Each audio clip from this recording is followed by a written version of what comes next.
ഈ പച്ചമുളകിൻ്റെ കട നിങ്ങളൊന്ന് ശ്രദ്ധിച്ചു നോക്കിയാൽ കണ്ട ഇതിമ കാണുന്ന പച്ചമുളക് എന്ത് നല്ലതെന്ന് നോക്കിയാൽ ഇതും ഒരു ഗ്രോ ബാഗിൽ തന്നെയാണ് ഞാൻ നട്ടിട്ടുള്ളത്. പല തരത്തിലുള്ള പച്ചമുളക് നട്ടിട്ടുള്ളത് കേട്ടോ. നല്ല രീതിയിൽ തന്നെ മുളക് ഉണ്ടായി കിട്ടിയിട്ടുമുണ്ട്. പച്ചമുളക് പൊട്ടിക്കൽ ഇതൊന്ന് കഴിഞ്ഞിട്ടുണ്ട്. പല തരത്തിലുള്ള പച്ചമുളകുകളാണ് ഞാൻ ഇത് പൊട്ടിച്ചെടുത്തിട്ടുള്ളത്.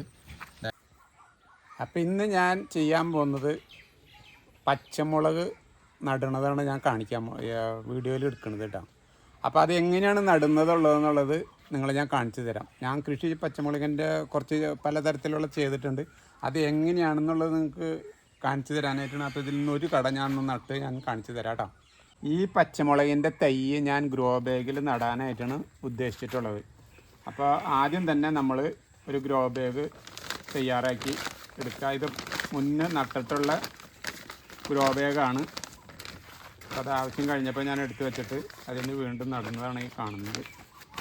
പച്ചമുളക് തൈ കുറച്ച് കൂടുതൽ നാൾ നിൽക്കുന്നതാണ്. അതിൻ്റെ പേരിൽ നമുക്ക് മണ്ണിൽ നടുന്നതാണ് ഏറ്റവും നല്ലത്. അപ്പം മണ്ണിൽ നടാൻ സൗകര്യം ഇല്ലാത്ത ആൾക്കാരാണ് ഈ ഗ്രോ ബാഗിൽ നടുന്നത്. അതാണ് ഞാൻ ഇപ്പോൾ ഗ്രോ ബാഗിൽ നട്ടിട്ടുണ്ട്. ഞാൻ 2 സ്ഥലത്ത് നട്ടിട്ടുണ്ട്. മണ്ണിൽ നട്ടിട്ടുണ്ട്, ഗ്രോ ബാഗിൽ നട്ടിട്ടുണ്ട്. അപ്പോൾ ഇത് ഗ്രോ ബാഗിൽ നടാണ് ഞാൻ കാണിച്ചു തന്നെ. അപ്പോൾ അത് ആദ്യം തന്നെ നമ്മുടെ മണ്ണ് ആണ്. ഇതൊക്കെ ഞാൻ മുന്നേ കൃഷി ചെയ്തിട്ടുള്ള ഇതിൽ നിന്ന് എടുത്തിട്ടുള്ള മണ്ണുകളാണ് കേട്ടോ. ആദ്യം തന്നെ കുറച്ച് മണ്ണ് എടുത്തിടാം കേട്ടോ. ഇത്രയ്ക്ക് മണ്ണിട്ടതിന് ശേഷം നമ്മുടെ ശീമക്കൊന്നര തണ്ട് ഉണ്ടെങ്കിൽ ഏറ്റവും നല്ലതാണ് കേട്ടോ. നമ്മൾ അത് ഏത് ചെടി നടാണെങ്കിലും നമ്മൾക്ക് ശീമക്കൊന്നര ഇല കിട്ടുകയാണെങ്കിൽ അതായിരിക്കും ഏറ്റവും നല്ലത്. ശീമക്കൊന്നര ഇലയാവുമ്പോൾ നമ്മൾക്ക് പെട്ടെന്ന് തന്നെ അലിഞ്ഞും കിട്ടും. പിന്നെ വളത്തിനും എല്ലാം കൊണ്ടും നല്ലതാണ്. പിന്നെ ഇതിങ്ങനത്തെ ചെറിയ തണ്ടുകൾ വരാനുണ്ടെങ്കിൽ മൂക്കാത്ത തണ്ടുകളാണെങ്കിൽ അതും ഇതിൽ ഒടിച്ച് ഇതിങ്ങനെ വയ്ക്കാം കേട്ടോ. അതാണ് ഇതിൻ്റെ പ്രത്യേകത. വളങ്ങൾ ഒരുപാട് കുറവ് ചെയ്താൽ മതി. അപ്പോൾ നമുക്ക് ഞാൻ അങ്ങനെയാണ് ചെയ്യുന്നത്. അതാണ് ഞാൻ പറയുന്നത് കേട്ടോ. പിന്നെ ഈ ശീമക്കൊന്നര ഇല തന്നെ വേണമെന്നില്ല. നമ്മുടെ വീട്ടിൽ എന്താണോ ഉണ്ടാവുന്നത് വെച്ചിട്ടുണ്ടെങ്കിൽ അതിൻ്റെ ഇല കേട്ടോ. ഒരു കരിയില എന്ന് പറഞ്ഞു കഴിഞ്ഞാൽ നമ്മളിതിലെല്ലാം ഉൾപ്പെടുത്തുന്നത്. പക്ഷേ ശീമക്കൊന്ന എന്ന് പറയുന്നത് എന്താണെന്ന് വെച്ച് കഴിഞ്ഞാൽ അത് കിട്ടാണ്ടെന്നുണ്ടെങ്കിൽ നല്ലതെന്ന് പറഞ്ഞാൽ അതിന് വളം കൂടുതൽ നമുക്ക് ഇത് കുറച്ച് കൊടുത്താൽ മതി. പിന്നെ അതിൻ്റെ പേരിലാണ് ഞാൻ പറയുന്നത് കേട്ടോ. ഇതാ ശകലം ചാണം പൊടി ഇടാം കേട്ടോ. പച്ചച്ചാണം ഉണ്ടെങ്കിൽ അത് ഇടാം. ഇല്ലാന്ന് ഞാനിതിപ്പോൾ ഉണക്കച്ചാണം വെള്ളത്തിൽ ഇട്ടിട്ട് അതിൽ നിന്ന് എടുത്തിട്ട് പൊടിച്ചിട്ടുള്ളതാണ് കേട്ടോ. അത് കഴിഞ്ഞതിന് ശേഷം നമുക്ക് കുറച്ചും കൂടി മണ്ണിട്ട് കൊടുക്കും. അപ്പോൾ ഗ്രോ ബാഗ് നമ്മൾ കൂടുതൽ നിറയ്ക്കാനും പാടില്ല. ഒരു ചെടി നടുമ്പോൾ സമയത്ത് ഫുള്ള് നിറയ്ക്കാനും പാടില്ല. അതൊക്കെ ഞാൻ പല വീഡിയോയിലും പറഞ്ഞിട്ടുള്ളതാണ്. എന്നിരുന്നാലും അത് അറിയാത്ത ആൾക്കാർക്ക് വേണ്ടിയിട്ടാണ് ഞാൻ പറഞ്ഞു. ഗ്രോ ബാഗ് ഒരിക്കലും ഫുള്ള് നമ്മൾ നിറച്ച് വെക്കാൻ പാടില്ല കേട്ടോ. ഇതാ അത് കഴിഞ്ഞതിന് ശേഷം നമ്മൾ കുറച്ച് വെള്ളം ഒഴിച്ച് കൊടുക്കാം കേട്ടോ. ആ വെള്ളം ഒഴിച്ച് കൊടുക്കാം. അത് ചെറുതായിട്ടൊന്ന് അമർത്തി കൊടുക്കട്ടെ. അപ്പോൾ ഇത് അമർത്തുമ്പോൾ നമ്മുടെ കയ്യുമ്മ തടഞ്ഞ് വലിയ കല്ലൊക്കെ ഉണ്ടെങ്കിൽ ഒന്ന് എടുത്ത് കളയാം. ചെറിയ കല്ലുകളൊന്നും വലിയ കുഴപ്പം വരില്ല. എന്നാലും വലിയ കഷ്ണങ്ങൾ കാണുകയാണെങ്കിൽ ഒന്ന് എടുത്ത് കളയാം കേട്ടോ. എന്നിട്ട് നമുക്ക് നമ്മുടെ പച്ചമുളക് തൈയിനെ പറിച്ചെടുക്കാം. അപ്പോൾ ഞാൻ പച്ചമുളക് തൈ പറിക്കണം എന്ന് പറഞ്ഞു കഴിഞ്ഞിട്ടുണ്ടെങ്കിൽ ഞാൻ കാണിച്ചു തരാം കേട്ടോ. പച്ചമുളക് തൈ ഇപ്പോൾ നമ്മുടെ നിൽക്കുന്നത് എങ്ങനെയാണെന്ന് വെച്ചിട്ടുണ്ടെങ്കിൽ ഈ ഉള്ളിയുടെ സൈഡിൽ ചാക്കിയിൽ മുളച്ച് വന്നിട്ടുള്ള തെയ്യാണ്. അത് നല്ല തെയ്യാണ്. അതിൻ്റെ പേരിലാണ് ഞാൻ ഇത് നടുന്നത്. വേറെ സ്ഥലത്ത് വേറെ ഉണ്ട്. ഇതാണ് ഇത് നല്ല തെയ്യാണത്. നല്ല മുളകിൻ്റെ തെയ്യാണ്. അത് നമ്മൾ നടന്നത് കേട്ടോ. ഇതിൻ്റെ തെയ്യുകൾ മുളക് ഉണ്ടായി നിൽക്കുന്നത് നിങ്ങൾക്ക് കാണാൻ പറ്റും. ഞാൻ കാണിച്ചു തരാം. ഉള്ളിയുടെ മണ്ണ് നിറയ്ക്കുമ്പോൾ എന്ന് വെച്ചാൽ നമ്മൾ അതിൻ്റെ ഉള്ളിൽ കുരു വീണിട്ട് കാക്കകളൊക്കെ കൊത്തിയിടും. അപ്പം അങ്ങനെ വന്നുങ്ങാനും മുളച്ചിട്ടുണ്ടായിരുന്നാണ്. പിന്നെ മണ്ണിൽ തെയ്യ് മുളച്ചിട്ടുണ്ടെങ്കിൽ നമ്മൾ പറിച്ച് നടുകയാണെങ്കിൽ അതിൻ്റെ വേരിന് കോട്ടം പറ്റാത്ത രീതിയിലാണ് നമ്മൾ പറിച്ചെടുക്കാനായിട്ട്. ഇപ്പോൾ പറിച്ചപ്പോൾ കണ്ടില്ലേ, ഇതാണ്ട ഒരേമാതിരി ഇരിക്കണ വേരൊന്നൊരു കുഴപ്പം വന്നിട്ടില്ല. അപ്പോൾ നമ്മൾ ഇളകാണ്ടിരിക്കാൻ നമ്മൾ പറിക്കണ സമയത്തൊന്ന് ടൈറ്റിൽ കൈയൊന്ന് പിടിച്ച് കഴിഞ്ഞാൽ നല്ലതാണ്. കാരണം ടൈറ്റ് എന്ന് പറഞ്ഞു കഴിഞ്ഞാൽ കൂടുതലല്ല, ആ വേരിനൊന്നും പറ്റാത്ത കണ്ടീഷൻ. എന്നിട്ട് നമ്മൾ നല്ല രീതിയിലൊന്നൊരു കുഴി കുഴിച്ചിട്ട് ഇതിൽ വയ്ക്കുക. വേണ്ട ഒന്ന് ഉറപ്പിച്ച് വയ്ക്കുക. ഉറച്ചിട്ടില്ല, അത് ഹൈറ്റ് കൂടുതലായതിൻ്റെ പേരിൽ കുറച്ച് ഇതുണ്ട്. അപ്പോൾ കുറച്ചും കൂടി മണ്ണിട്ട് കൊടുക്കാം കേട്ടോ. കന്നാലി ഇട്ടതിൻ്റെ പേരിൽ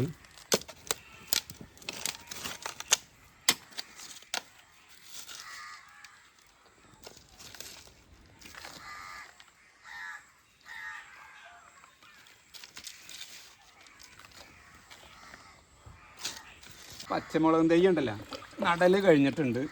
ഇത് കഴിഞ്ഞപ്പോൾ ഇത് കുറച്ചും കൂടി വെള്ളം ഒഴിച്ചു കൊടുക്കാം. ഉണക്കമണ്ണ അതിൻ്റെ പേരിൽ. ഇനി നമുക്ക് ഇതിന് ചെയ്യാനുള്ളത് എന്താ വെച്ചാൽ, ഒന്നും കൂടി ഇത് രണ്ടാമത് കൂമ്പെടുത്ത് വന്ന് നല്ല ഇതിലായിട്ട് നിൽക്കുന്ന സമയത്ത് നമുക്ക് ചാണം തന്നെ കൊടുത്താൽ മതി. ഇല്ലെങ്കിൽ മറ്റുള്ള വളങ്ങൾ കൊടുക്കാൻ താല്പര്യമുള്ളവർ വേപ്പ് പിണ്ണാക്ക് കൊടുക്കാം, ഈ മറ്റേ കപ്പലണ്ടി പിണ്ണാക്ക് കൊടുക്കാം. അങ്ങനെയൊക്കെ എന്തൊക്കെ വളങ്ങൾ നമുക്ക് ചെയ്യാൻ പറ്റുന്ന അതൊക്കെ ചെയ്യാം. പക്ഷേ ഞാൻ ചെയ്യുന്നത് ചാണം മാത്രമാണ് ചെയ്യുന്നത്. കൂടുതലും 90% ഞാൻ ചാണം മാത്രമേ ചെയ്യാറുള്ളൂ കേട്ടോ. അങ്ങനെയുള്ള കൃഷികൾ ഇപ്പം നിങ്ങൾക്ക് കാണുമ്പോൾ ഞാൻ ഒരുവിധം കൃഷികൾ ഇവിടെ ഇല്ല, ഞാൻ ഇതരിഞ്ഞിട്ട് അപ്പുറത്തൊക്കെ നട്ടിട്ടുണ്ട്. ഒക്കെ ഞാൻ ചെയ്യുന്നത് അങ്ങനെയാണ്. അപ്പോൾ അങ്ങനെ ചെയ്യുന്ന ഒരു കുറച്ച് 15 ദിവസം കഴിയുമ്പോഴേക്കും ഇതിന് വേറെ നമുക്കൊരു വളം കൂടി കൊടുത്താൽ നല്ലതാണ്. പിന്നെ നമുക്ക് അങ്ങനെ കൊടുക്കേണ്ടി വരില്ല. പിന്നെ ചെടിയുടെ വളർച്ച നോക്കിയിട്ട് നമ്മൾ കൊടുത്താൽ മതി. അങ്ങനെ കൂടുതൽ വളങ്ങളൊന്നും കൊടുക്കേണ്ട ആവശ്യം വരുന്നില്ല. കെട്ടിയതിൻ്റെ എൻ്റെ പാരമ്പര്യത്തിൽ കെട്ടിയതിൻ്റെ നേരെയാണ് വെച്ചിട്ടുള്ളത്. അപ്പോൾ ഇതിൻ്റെ ഒന്ന് നല്ല മൂത്ത മുളകളുണ്ട്. അപ്പോൾ അതൊക്കെ ഒന്ന് പൊട്ടിക്കാമെന്നും വിചാരിച്ചു കേട്ടോ. ആണ്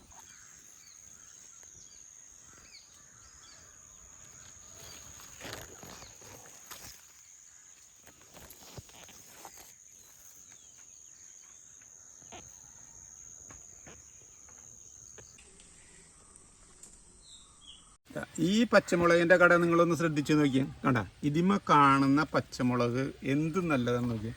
ഇതും ഒരു ഗ്രോ ബാഗിൽ തന്നെയാണ് ഞാൻ നട്ടിട്ടുള്ളത്. ഇതും അങ്ങനെ വന്നിട്ട് ഞാൻ അതേമാതിരി ഞാൻ ഇപ്പോൾ പറഞ്ഞ മാതിരി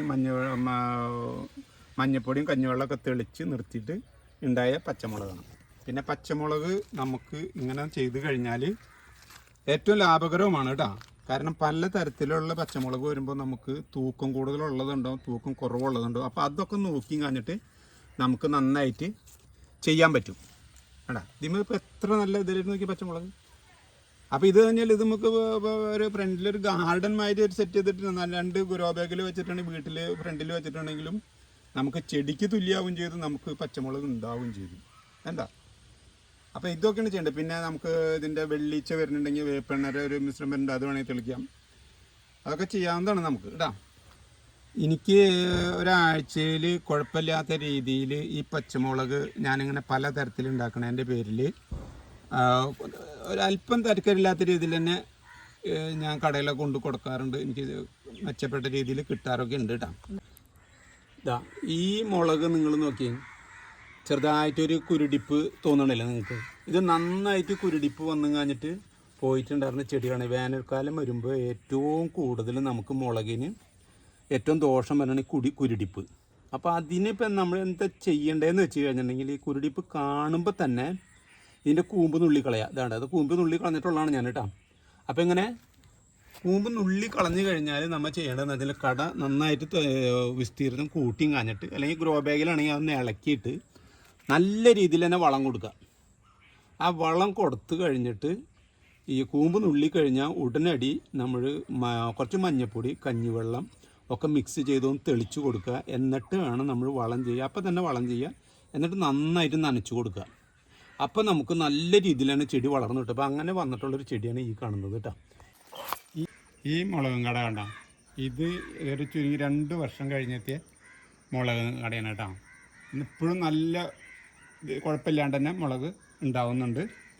ഇത് ഞാൻ മണ്ണിലാണ് നട്ടിട്ടുള്ളത്. അപ്പോൾ പച്ചമുളകിൻ്റെ വിളവെടുപ്പ് കഴിഞ്ഞിട്ടുണ്ട് ഇന്നത്തെ ദിവസത്തെ.